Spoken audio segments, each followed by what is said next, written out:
হ্যাঁ, আমার নাম অমরেশ। আমার একটা প্রশ্ন আছে। আপনার মতে ঈশ্বর কেন আমাদের সৃষ্টি করেছেন? ঈশ্বর কি আমাদের এই পৃথিবীতে পরীক্ষার জন্য পাঠিয়েছেন, যাতে করে তিনি বিচার করতে পারেন বেহেশতে যাব না দোজখে? ভাই, আপনি প্রশ্ন করলেন ঈশ্বর আমাদের বানালেন কেন। আমি একটা লেকচার দিয়েছিলাম সৃষ্টির উদ্দেশ্য নিয়ে, প্রায় 1 ঘন্টা ধরে।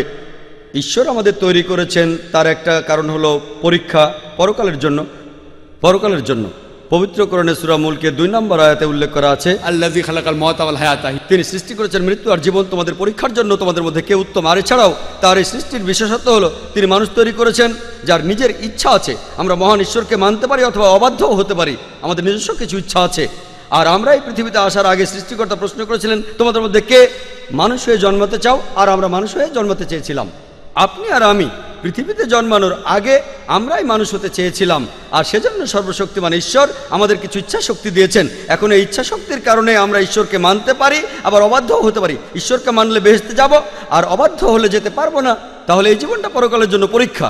অন্যান্য জীবজন্তু, ফেরেশতা, এদের ইচ্ছা শক্তি নেই, তারা সবসময় আল্লাহ সুবহানাহু ওয়া তাআলাকে মেনে চলে। তাই আমরা পরীক্ষা দিতে চেয়েছি, আমরা পরীক্ষা দিচ্ছি। এখন পরীক্ষা দিচ্ছি, এই পরীক্ষার উপর ভিত্তি করে আমরা আমাদের পুরস্কার বা শাস্তি পাবো।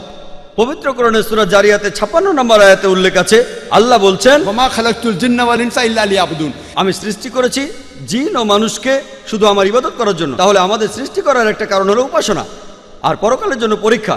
আমরা ইবাদত না করলেও আল্লাহ সুবহানাহু ওয়া তাআলার কিছু যাবে আসবে না। তার ইবাদত করেন বা না করেন, তারপরও তিনি মহান। এতে তার কোনো উপকার হবে না, কোনো ক্ষতিও হবে না।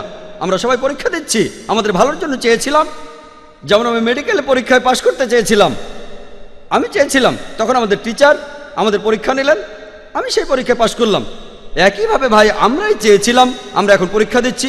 আর বিস্তারিত জানার জন্য আমার ভিডিও ক্যাসেট দেখুন, এই সৃষ্টির উদ্দেশ্য।